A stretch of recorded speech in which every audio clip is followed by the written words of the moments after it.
Hey guys, welcome to The Hollywood Guide, a podcast designed to provide insight about the inner workings of the TV and film industry in Los Angeles.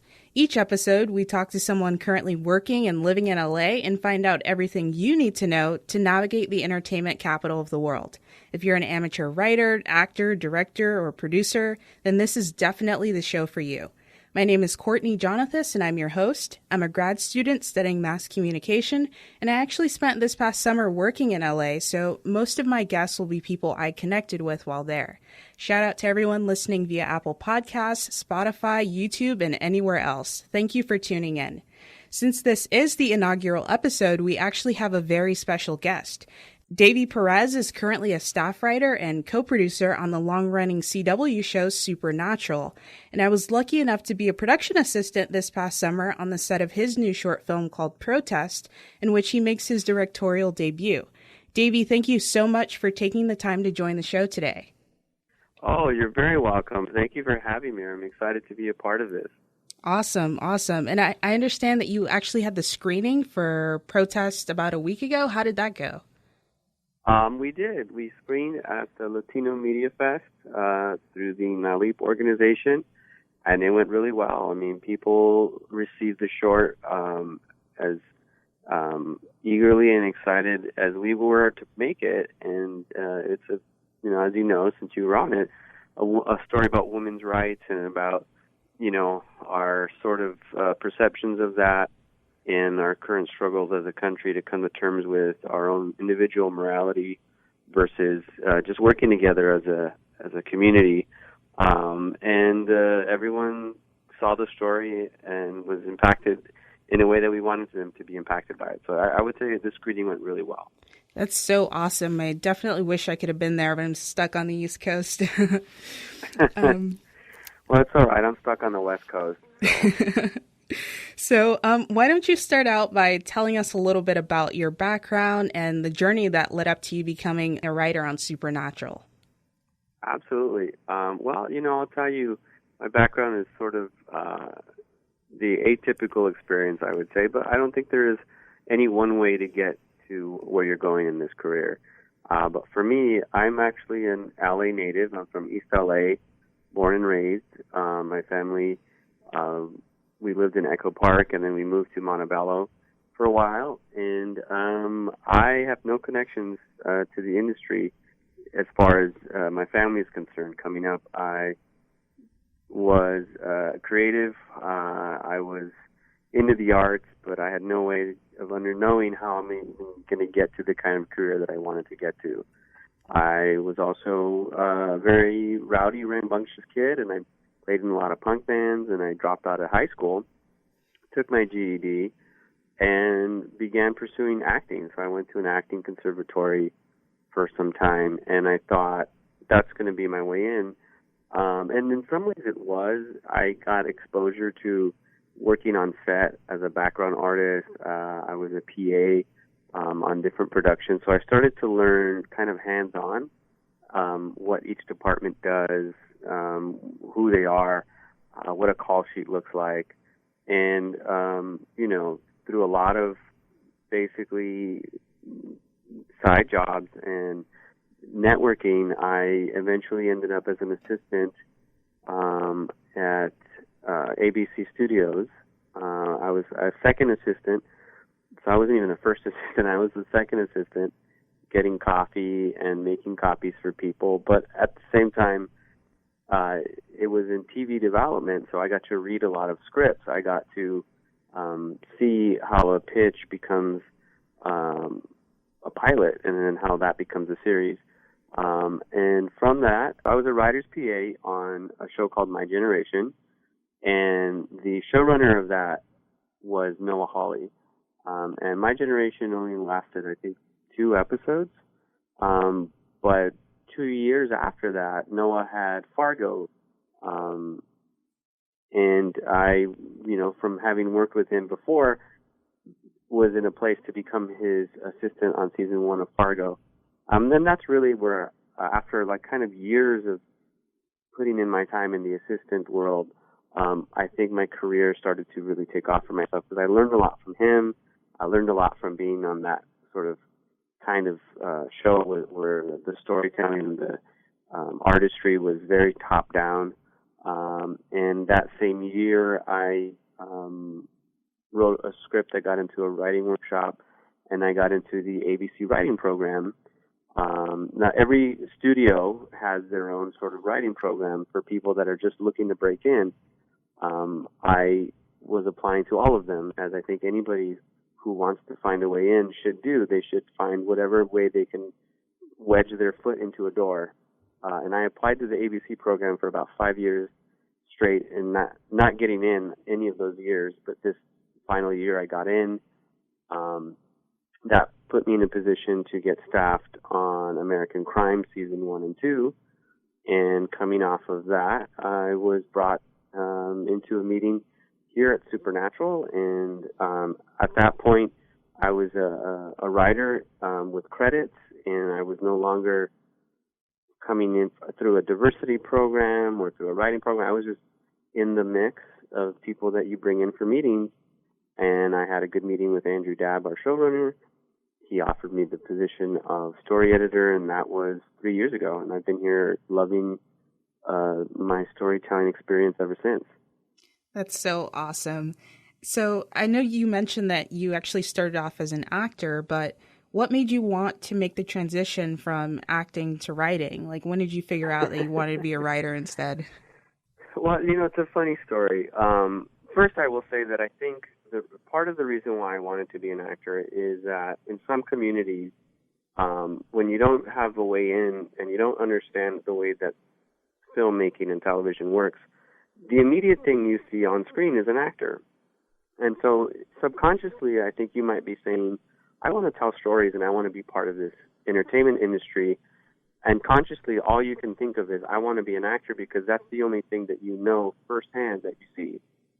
You don't think about the writer, the director, producer, casting person, any of those other departments that all help make the entertainment that we watch. So coming out of an inner city place and having no concept of how it works, I want to be an actor was just the thing that was the reflex, I think. And I was always kind of a class clown and always entertaining people as a kid. And it was a good place to start because I read a lot of plays, analyzed a lot of story, learned about character arc, learned about actions and intentions. But ultimately, I wasn't finding myself happy, and I wasn't finding myself necessarily getting the creative satisfaction out of the experience as a whole. And I remember very specifically 2 things happened that made me realize that I don't think I'm going to be an actor.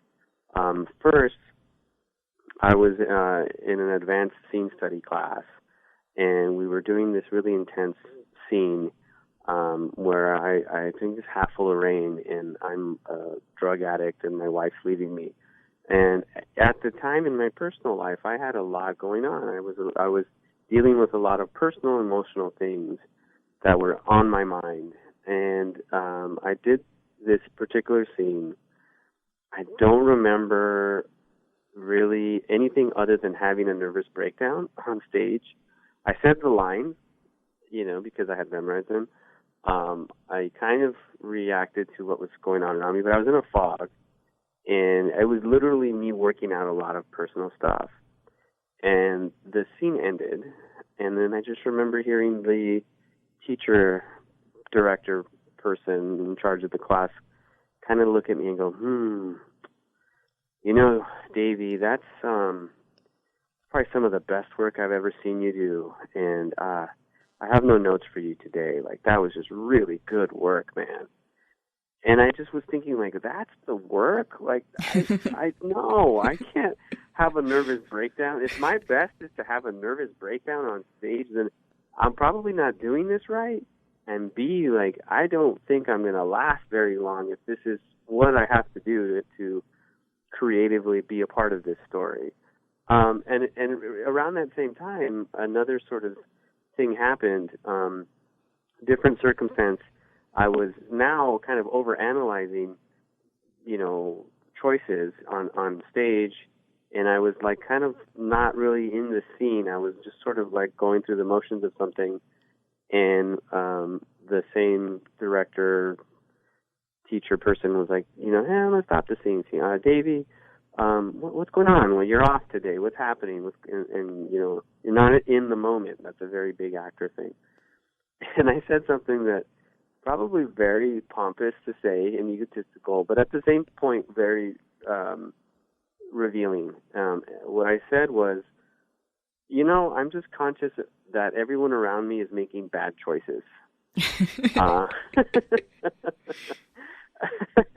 I mean, look, I was younger and I had more of an ego, let's say. Right. But at the same point, the teacher kind of chuckled and rightly also pointed out that, hey, that's not your call to make as an actor.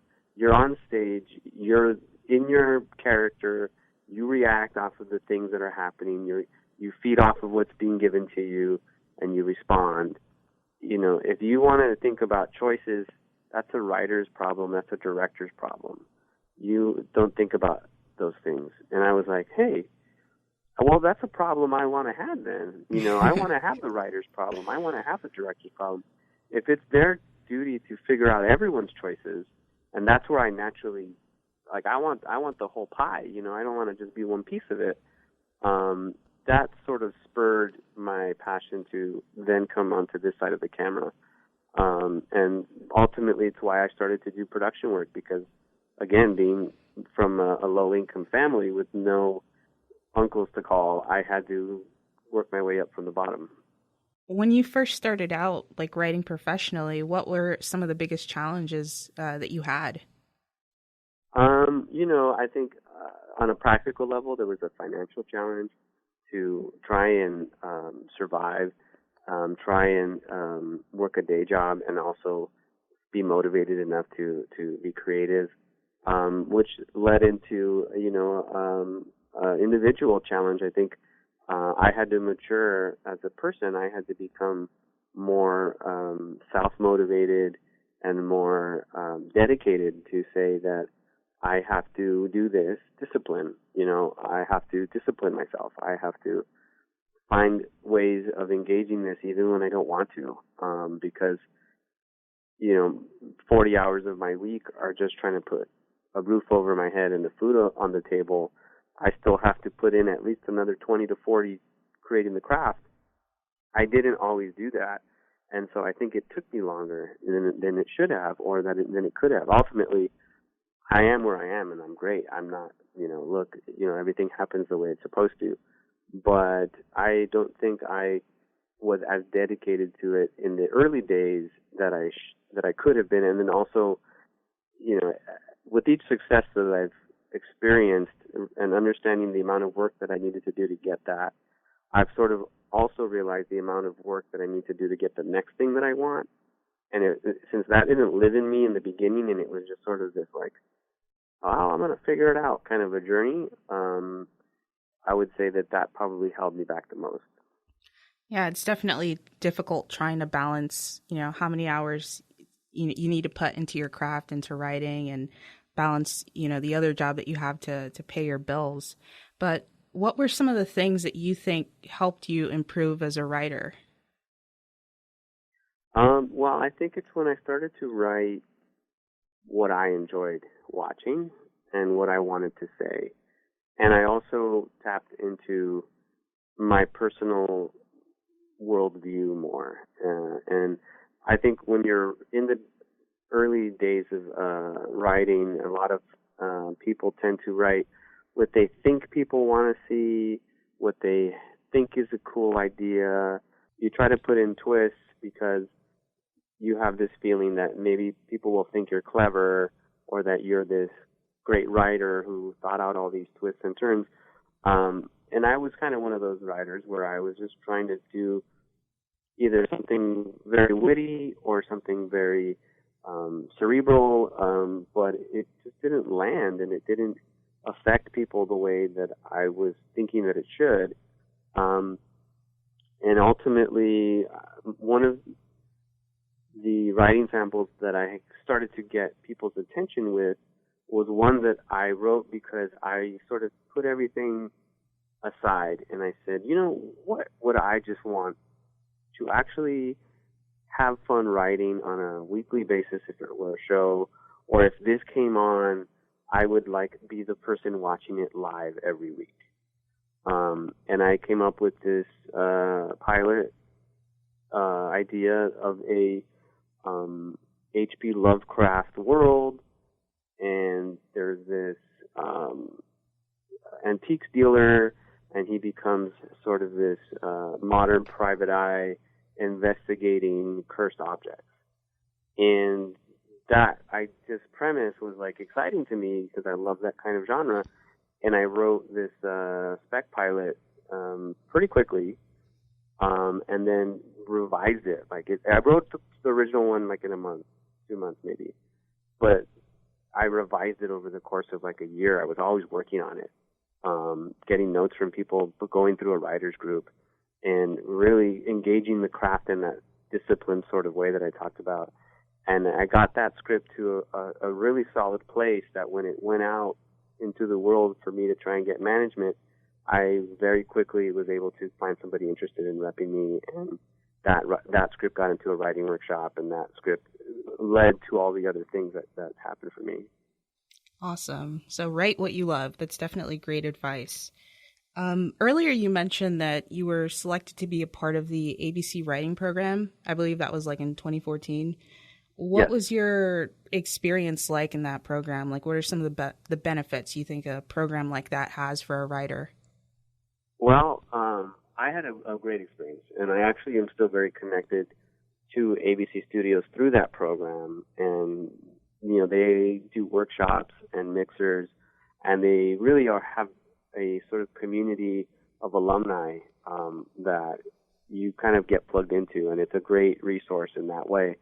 But going through the program for me was definitely life-changing. It was a game changer.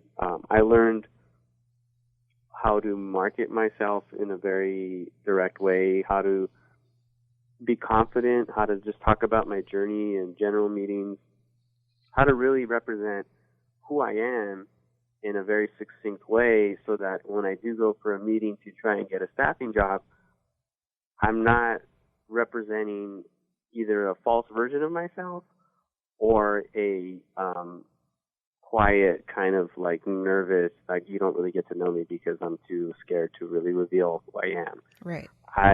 They do a lot of good work on building your brand and treating yourself like the writer that you are, because you are at that point. At any point, if you're writing, you are a writer, and you should tell people that, and you should embrace it. The other kind of cool thing was that, so I mentioned I was a second assistant. Well, I was a second assistant at ABC Studios. So when I came back as a writing program person, I got to go on a bunch of general meetings with people who I used to get coffee for and help out in a sort of office setting. And for them, it was kind of great because they'd be like, "Oh, you were the guy that just 2 years ago, and now I didn't know you were a writer." Yeah, I am. I just wasn't good enough to share my script yet. And I thought, but here I am. And so they were very invested and excited to see kind of one of their own coming through. And then ultimately, because the way the ABC writing program works, you get paid an annual salary. And so you can quit every other day job you have that's stressing you out in your world. And you are, for that year, a Disney employee. And it's your job to grow as a writer, market yourself, and try to get assigned to a show. Because if you can get assigned to a show there, you're part of their writing staff. Disney ABC will cover your salary through the corporation, so that show doesn't have to pay you from their internal budget. It's a benefit to them, it's a benefit to you, and you get to be part of a writing team. And that happened for me. I got to work for John Ridley on the ABC American Crime Show, and that experience alone, to be my first foray into the writing world, was a game changer. And coming out of that program, I had a lot of people interested in meeting with me in trying to put me on their show, trying to get me staffed. But ultimately, ABC wanted to keep me. They sort of were, very upfront that we're probably going to get a season 2, so just hold on. And then we did. And the best thing that could have happened for me, I don't know how familiar some of your listeners might be with writing programs, but there's a lot of pluses to them, and then there's some what I would call historic minuses. And one of them being that for whatever reason, this industry has a false assumption that program writers, i.e., inclusive voices from these programs, and I'll say the word that they throw around a lot, diverse hire. Mm-hmm. That we are the bargain basement writer, that we are the guy that or the girl that is just barely good enough to maybe have in your room, but that the studio will pay for, and because of your diverse background, you're just, that's how you got in, which is completely false, total bullshit in my mind as far as to ever label someone that way just because of that's how they got in. Look, you don't say that to kids that got in who are related to people. You don't say that to people who won an award and that's how they got in. People get in the way they get in, and once they're there, they're doing the job. Right. Anyway, coming through these programs, that's changing, thankfully. But I think, even as 4 years ago when I was coming out of the program, it still had that sort of like, okay, well, you went through the program, but are you really a writer? And the best thing that could have happened for me was that the show that I got staffed on through the program brought me back and rehired me. And that one thing, that John Ridley and Michael McDonald at ABC did as the producers of the show, saying to the creative community, yes, we're hiring our program writer now on our staff. And no, he's not the free writer. He's part of our staff. He's a voice on the show. We need him. That essentially guaranteed for me that I was going to have some kind of career in this town, and that other people can now say, oh, I guess he does know how to do the job because they brought him back. Right. And I know for me, when I was in LA, one of the things that kind of, I don't want to say caught me off guard, but it was just something that I didn't expect to see was just how seriously people in the industry take paying your dues and take sort of grinding things out when you're new and you're trying to work your way up. They really want you to take paying your dues seriously so that you can move up the ladder and get to where you need to go. And I know on your way to being a staff writer, you said you held several assistant positions. What did you learn in those roles? Like, what did those roles teach you about the entertainment industry? I mean, the shortest answer is how not to be an asshole. I think, you hit the nail on the head that everyone's obsessed with paying your dues because chances are they had to do the same, and they had to probably eat a lot of plates of shit coming up. And so they think that everyone should eat a plate full of shit in order for them to understand what it's like. And to some degree, there is some truth to that. However, the shorthand for what I learned is it's an industry of people. People want to work with their friends, and so you make as many friends as you can, and those friends, if they're good at what they do and they're also doing the same kind of networking that you're doing, will all rise into positions where you could then start hiring each other and working with each other. I was a very humble assistant. I wasn't a very good assistant. I can admit that because I was creative and my mind was always scattered into like what my priority was always my creative mind. So that meant that like scheduling things or making sure that making sure that my executive had everything that they needed sometimes would suffer. And that's not what a good assistant does. A good assistant always tries to put someone else's needs in front of their own. I tried as much as possible, and I did okay at that. And I made some friends because even when I had and faced with situations that would completely make somebody snap or walk out the door or just say, I'm out, I don't need this because I can just, do something else, I would grin and smile and keep my head down and do the work, partly because of who I am as an individual, but probably more because I didn't have a trust fund to go back to. It's like the movie, I believe, Officer and the Gentleman, when he's crying and he's like, I have nowhere else to go. I mean, that was me to an extent. So if someone wanted to be a bad boss, okay, this is just what I have to deal with. And it didn't reflect on me. It was their problem, not mine. They behaved that way because of their issue, not me. Just it rolled off of me to the point where I had a nice armor. And then I dealt with it less and less because the people I started to work for and be surrounded by were just more the people that enjoy what they're doing and are doing the work. And, the short answer would be don't be an asshole. No job is too small. No job is too big. You do it with a smile. You get people to fall in love with who you are, and you're unflappable, and so they want to work with you. And I know you mentioned earlier that ABC's American Crime was one of the first writing gigs that you got after being in the ABC writing program. And you wrote for that show for 2 seasons. What was it like being in that writer's room for the first time? Like, how did you feel? I was excited, obviously. I was like a kid in a candy store for the first time in his life. And, coming into the writer's room for season 1, I was the program writer. And I sort of was coming in with this attitude of like, remember thou art mortal. Remember thou art mortal, like what they used to say when you were going to go into the room with Caesar. Just reminding myself, I am like the guy who doesn't know what he's doing.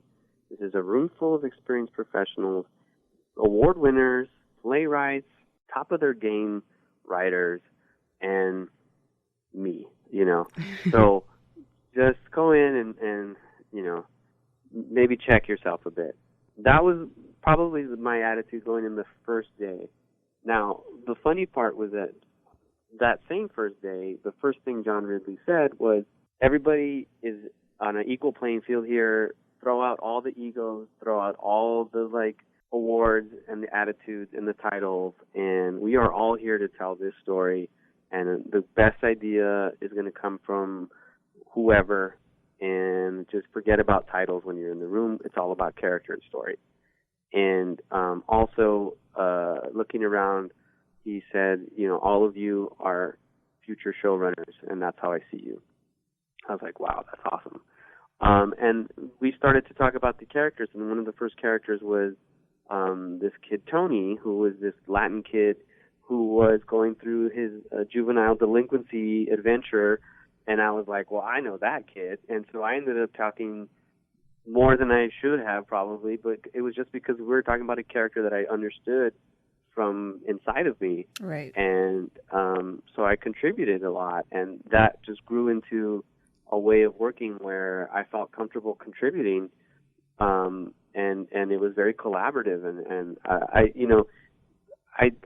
really was fortunate to be working with those writers and producers because it was such a safe space for me to grow as a professional, and I really learned a lot about the ebb and flow of a room, and was able to make mistakes and not be called out in a way that would make me shut down or ridiculed. I was able to just, really kind of find my way with the support and generous mentorship of a room full of really amazing people. That's awesome. How has your experience working on Supernatural been different from your experience working on American Crime so far? Well, I mean, if American Crime was this sort of safe space that I could put floaties on and feel warm and fuzzy, Supernatural is the pushing off a diving board into the deep end, and you better swim or sink because we've got so many other things to do. We can't pay attention to you, kids. So hopefully you're swimming along behind us as we're going through this journey. And I love it for that. And it's amazing. Like coming here, like I said, there was no assumption that I was an asterisk writer. I was a writer. I was here to pitch. I was here to write. I was here to produce. There was just no sense that, could he or couldn't he do the job. This is the job and you got to do it. And, I hope I've been rising to that occasion. It feels like I have because they keep asking me back, which is a good thing. That's the best compliment you can ever get in this industry is that they ask you to come back. For even storytelling wise, what was great about American Crime, we thought about a singular journey for each character that we then did a deep dive on, and we almost saw the season as a film, and we were telling one sort of overarching story that was unfolding in pieces. Here is exact opposite. We're telling multiple stories that are happening in different environments every week. We do have our overarching character journeys that we're working towards, but this is a story a week. You're telling, your own self-contained adventure that needs to pay off and land, and you're constantly being challenged to come up with new ideas, new ways in, new ways to resolve them, new emotions that will come out of these adventures, and it's great for me because it's a great, it's like going to the gym every week. You got to just keep doing it, and it's like exercising that story muscle over and over. I think if I'm using the gym analogy, American Crime would be like lifting heavy weights once a week, and Supernatural would be like going to the gym 4 times a week and doing the circuit. You know what I mean? You get different benefits from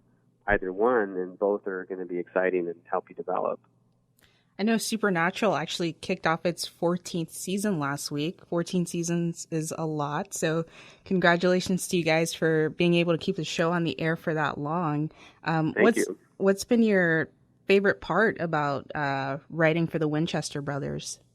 Well, I love writing for the guys because I am also a brother and a son and a human on the planet. But I have 2 brothers, and my relationship with them is very close, but at the same time, it's a very classically male relationship, the way that we bond and the things that we bond over, but in a healthy way. What I love about I love my brothers, and we are not a toxic representation of manhood. We are just guys that love things that we like, and we're close, and we enjoy each other. We don't always understand each other, but that's okay. That's part of the fun, cool factor of having someone like that in your life. So for me to be able to draw from that and write 2 brothers that are existing in the world that are as close as they are, I love that element of the show. It's a show about family. The other thing, too, is I touched on it, writing Monsters of the Week is just fun. I love horror stories. I grew up reading short horror stories, reading horror comics, watching Tales from the Dark Side. And so to be able to have an outlet where you can explore that on a weekly basis and do something different with each episode, it's just fun. So switching gears a little bit, can you walk me through the process of what it's like to pursue a job as a staff writer for a TV show for those that are out there who might want to know or better understand? Yes. And as I said, there's no true one way to do it, but certain things do help your chances, and certain things tend to be more common than others. First and foremost, anybody who's trying to get staffed as an actual writer needs a writing sample, and you probably need at least 3, if not 5. And they should be for the kind of show that you're trying to get staffed on. If you're a drama writer, write dramas. If you're a comedy writer, write comedy. If you are trying to get staffed on a hybrid cable comedy drama, that's what your writing sample should be, and you should have a couple that they can read, because it's rare that someone will get a staff writing job off of just one sample. Even more rare and nigh unheard of in this day and age that you would get staffed with no writing sample, because there's no proof that you can do the job if they can't read a sample.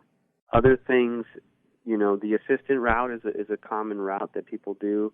If you can get access to becoming a writer's PA, even a set PA. I've heard one writer that I don't know personally, but he was a production PA on a pilot, but he ended up always being the guy that the writer-producer on set would send out for coffee. And because of that relationship, got to know the writer-producer, and one day the guy producing the episode just said, "Hey, tell me a little bit about yourself."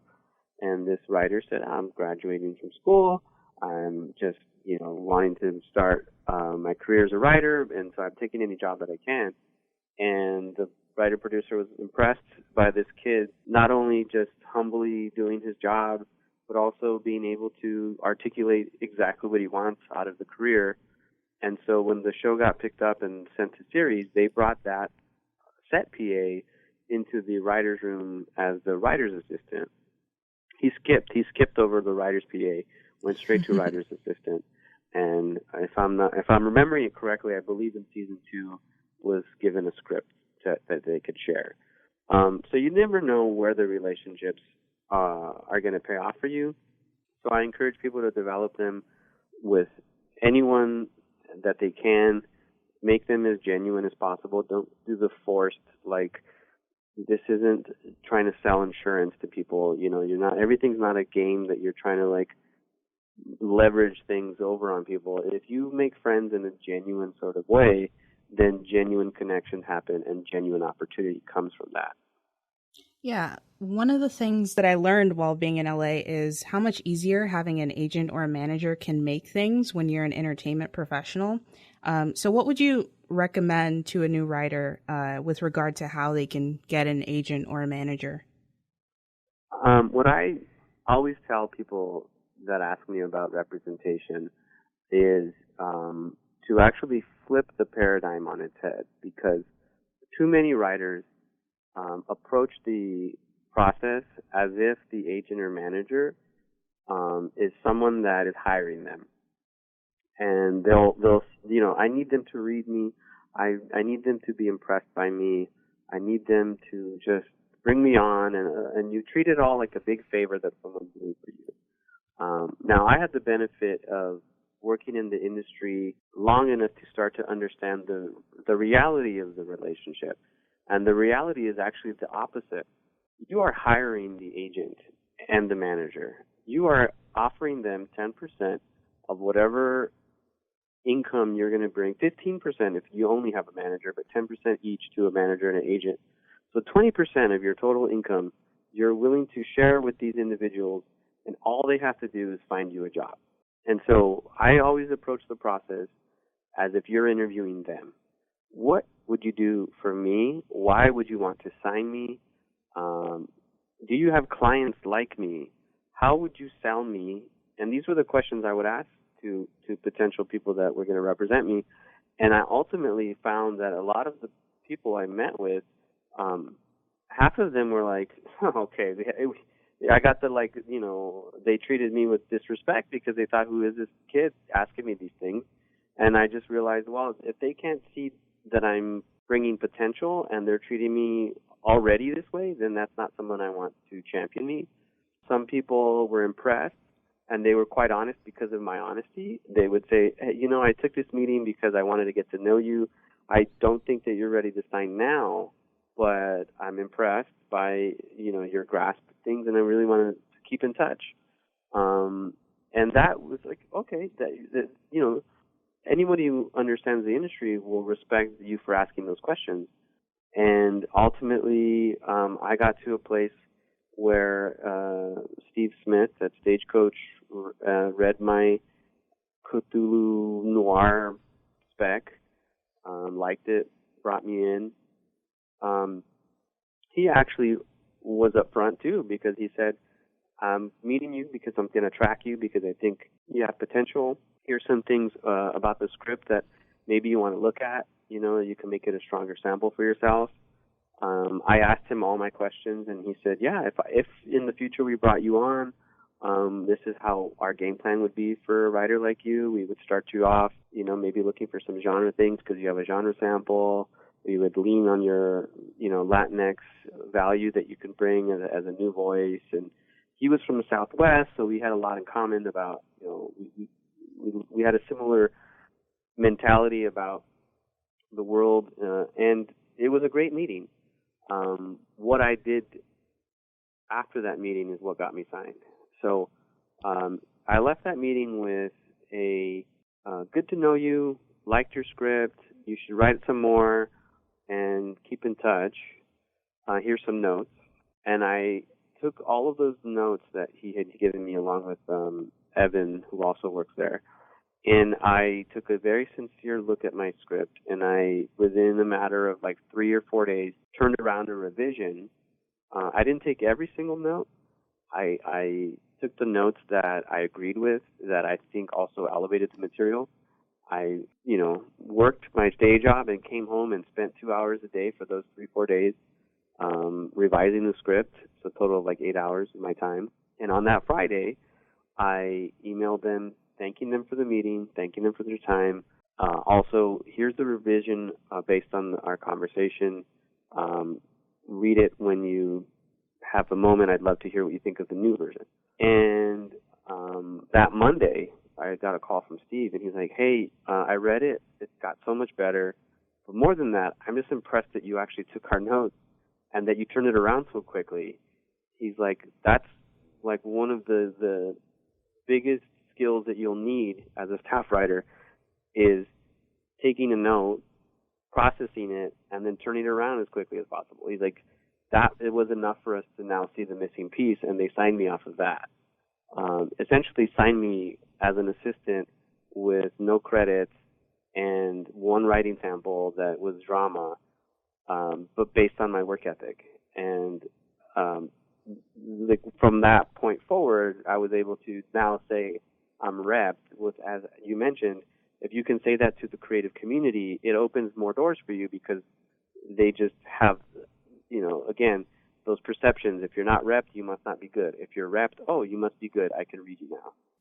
So what would you say to someone who doesn't live in LA, but they know that they want to work in the industry, they want to be a writer, but they don't have a lot of experience, and maybe they're just kind of down on themselves and they don't really know what to do in order to get started? Like, what would you say to a person like that?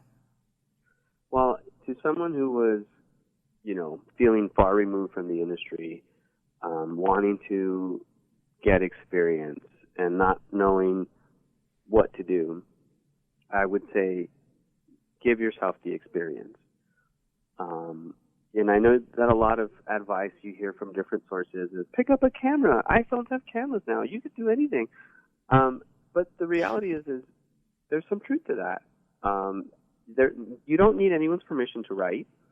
You can do that anywhere, and from any place in the world. All you need is the tools, whether it's a laptop or even a notebook and a pencil. So write something that you can shoot, and you'll learn very quickly the first time you try to shoot something what's impossible and what's practical. So if you write a spaceship battle on Mars as your first short film, you might find that a little hard to pull off in your hometown with your limited budget. So the next thing you write might be 2 people at a coffee shop, and they're having a breakup. Now, that scene that I just pitched could be the most boring, predictable scene that we've ever experienced and watched, or it could be the most beautiful, real, heart-wrenching exploration of humanity that has ever been put on the screen. That's all going to depend on how you write it and how you shoot it. But it's okay if you don't hit the mark the first time, because this is an industry that, you know, the myth of the overnight success, I think it's largely being dispelled because we don't really have that anymore. People are starting to realize that people have been putting in the time. They've been putting in the work. They have been, maybe overnight, their profile raises, but the level of skill and talent didn't come from overnight. It came from a lot of work and a lot of time. So if you're in the middle of Montana and you have no means of getting anywhere close to Hollywood, write something you can shoot in your town and really challenge yourself to make it something fresh and interesting and creative and personal, and do it. And be okay with the fact that that first one might not get anyone's attention. It might, but what you'll learn from it is going to help you do the next one. And if you really are passionate about this career, you're going to keep doing it till you do the third one and the fourth one and the fifth one. And eventually you'll go to a film festival and you'll meet other local filmmakers and you'll meet people that are from other cities, and you might meet somebody who's going to allow you to come crash on their couch if you want to visit Hollywood and see what that's about. You got to build that community from the ground up. But that's the journey. That's what makes it fun. That's what, if you start now when you're, let's say, 18 or 16, and it takes you 10, 20 years, by the time you're 28, 30, in your middle life, you'll have had an adventure all the way to that point. So what a great life that's been. And then when that finally hits for you and you finally have your overnight moment, you'll be like, I earned this shit. This is mine. I'm supposed to be here. Definitely. So speaking of short films, is there any place people can access your short film, Protest, if they want to watch it? Right now, it's being submitted to the Sundance Film Festival and South by Southwest and a couple other bigger film festival markets. So it exists as a private screener currently. If it gets into those film festivals, I'll blast out to the world, and people can come check them out there. I doubt that we'll get distribution, but I don't want to sell it short. If we get distribution, I'll tell people they can stream it on whatever platform we get distributed by.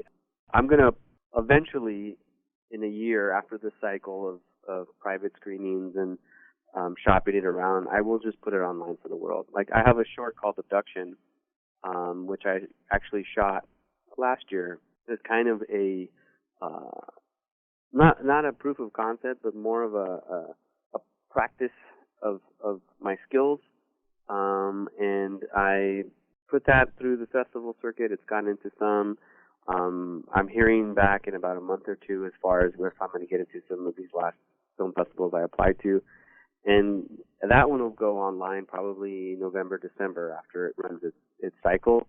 So I'm hoping that Protest has that same kind of cycle so that in a year from now I can put it online and people can watch it.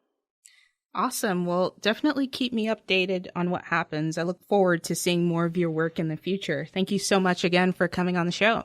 Absolutely. Thank you for having me, and I hope that someone can get anything from all my rambling. I hope that if anyone can be inspired to just keep at it, I'm happy. They definitely will. Thanks a lot, Davy. No problem. Thank you. Talk soon, Courtney. Once again, that was writer and producer Davy Perez. If you want to check out some of his work, just watch Supernatural every Thursday at 8 p.m. on the CW. Now, shifting gears a little bit, I want to introduce you guys to a new segment that I'll be doing occasionally.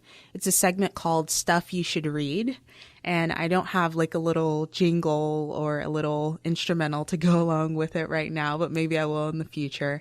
But basically, the point of this segment is to introduce you guys to different resources that have helped me better understand the TV and film industry. Self-education is really important in this industry, especially if you're not in school right now, like if you're not in film school or if you're not studying communications, then it's really important to be able to educate yourself and, buy different books that you can read, listen to different podcasts, etc. So every time I bring up this segment, I will introduce you guys to a new book. And for this episode, I would like to recommend a book called Crafty TV Writing, Thinking Inside the Box. It's a book by a writer named Alex Epstein. And within it, he gives some really great insight about what it takes to be a TV writer, And he goes over things like typical writing structure for a TV series. He breaks that down really well, and he talks about how that structure may vary depending on the genre you're writing. He also touches on the difference between episodic storytelling and serial storytelling. He talks about what a show Bible is, what it consists of, how to create a great spec script, what's the chain of command behind the scenes on a TV show, and if there's an industry term that I've mentioned or that Davy mentioned and you don't understand what it is or what it means, this book will definitely explain it to you and teach you even more industry jargon.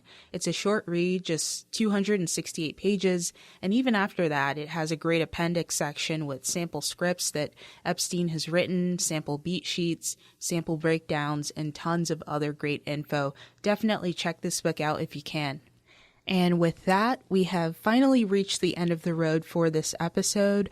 I hope you enjoyed it. I hope you learned a lot from Davy, and I hope that you'll pick up Alex Epstein's book to learn even more. If you have a question or a comment, please go ahead and leave a review, leave a comment, tell me what you think, and if you have a question, I'll try to respond as soon as possible. You can also connect with me on social media via Twitter. Follow me at CourtneyJ_media. That's CourtneyJ_media, and I'll be sure to respond to you on there as well. Thank you so much for listening.